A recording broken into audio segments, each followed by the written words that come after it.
stress stability. Right hand. Gently bring thumb, middle and little finger together. Left hand. Place thumb on small fingernail. Any form of stress, whether positive or negative, disturbs our energy system. Our life energy is significantly lowered by stress. Stress must not prevent us from being our true, divinely guided life. Hold this mudra daily for 6 minutes, but also indefinitely if you need it. This mudra also gives you peace during meditation or talk. Enjoy the peace you have now. What is wrong with life when some people take it personally? They say, what's wrong with my life? There's something very wrong with me. Or they take it personally and say, there's a God who must dislike me because I encounter one obstacle after another. And so that is an underlying assumption in many people's mind, but that is delusional, because these challenges are meant to be there. They are an essential part of being here for a little while in this dimension.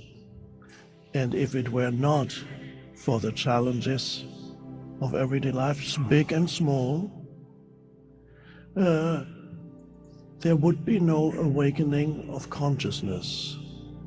So, through the pressure of challenges, we are being awakened.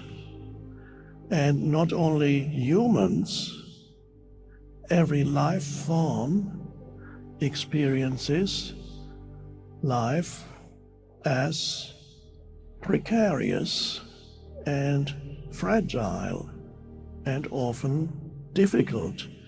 Many obstacles have to be overcome, not only for humans, but for all other life forms. Even a blade of grass has to overcome obstacle until it finally comes up out of the soil, and it's every animal. So every bird can see how alert birds are when you observe a bird. You could say the bird looks really present, and compared to many humans, not you, the bird is actually very present. When you observe a bird, you see the bird goes like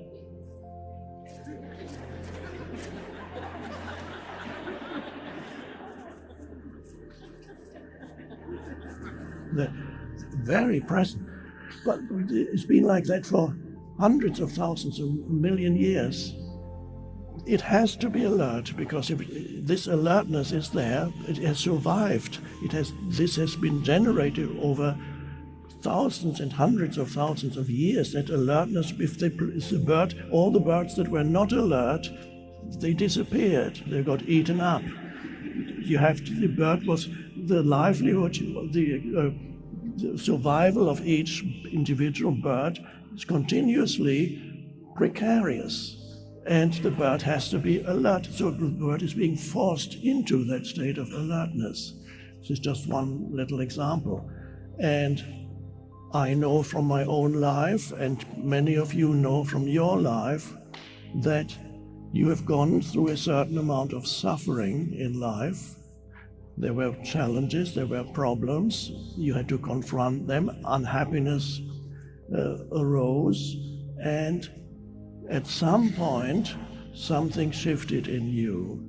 At some point there was a deepening, there was an awakening, and at some point you realized that the greater part of, to use a generic term, suffering or unhappiness in your life, which is, unhappiness is huge in the human consciousness, a huge weight in human consciousness. The greater part of unhappiness actually arises through a dysfunctional use of your mind, and not so much the circumstances of your life. And that's an interesting realization, that it's the unhappiness that you experience, even if there are big challenges, small or big. A greater part of the unhappiness you experience arises through certain kinds of narrative in your mind, certain stories that you tell yourself about life, other people, or yourself. And that's an interesting realization which you can verify at any time, tomorrow if you haven't done it yet. The moment slightest irritation arises in a situation, anger arises, discomfort arises, ask yourself, what is causing this? And the first answer will be, well, obviously this rude person causes me to be irritated and angry, or this situation that I'm stuck in, the place where I live causes me to be irritated or angry, or a certain condition that my body is experiencing is causing me to be anxious or sad or angry that something has happened to me. And so there's always, the first thing is you see the cause is there, that's the cause. And on the surface level, this is perfectly true, but that's only the surface level. And then, so tomorrow, when you encounter the first little thing that brings about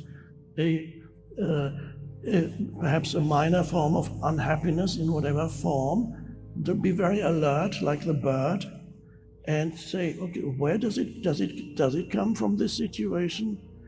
Let's say I'm stuck at the airport, my flight's been cancelled.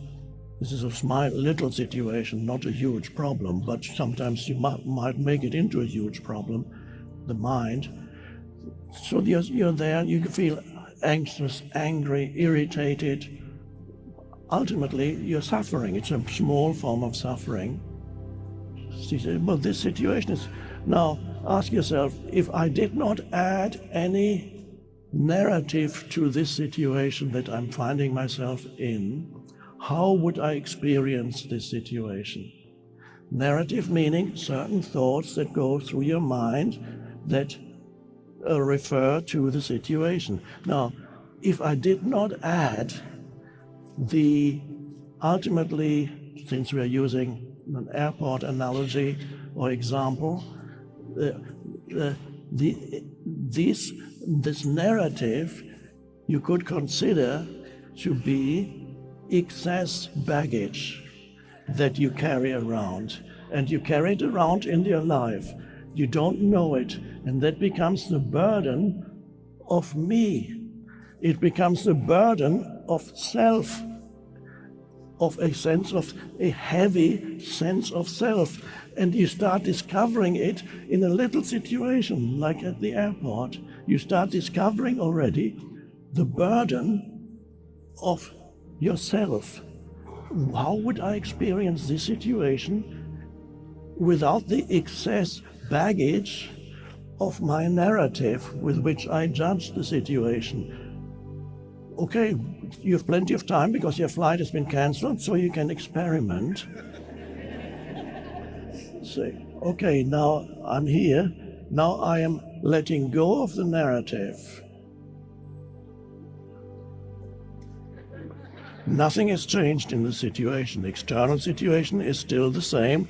On the board it says cancelled. Or maybe you're standing and there's a huge lineup, 100 people or more, which before this was a terrible situation. You're finding yourself absolutely dreadful. This airline is an awful airline. That's all gone because you're experimenting with experiencing the situation without the narrative. So you remove the narrative. What remains then is the the naked, so to speak, the bare, naked isness of that moment. The isness, the simple isness of the present moment. And nothing has changed externally, but you have put down or let go of the excess baggage in your mind. And what is it that you're now experiencing? You're experiencing your body standing there. You experience your sense perceptions. You look around. You listen to whatever sounds may be there, whatever other sense perceptions may be there, and you realize that you're breathing. Oh, that's interesting. I'm breathing. And then you say, okay, this isn't as bad as I thought it was.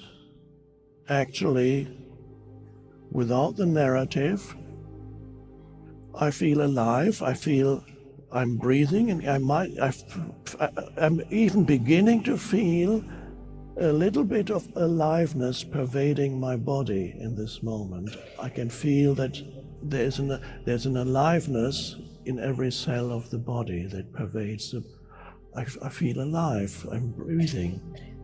And you don't even need to tell yourself that, you simply notice it. You notice whatever sense perception is here in the present moment.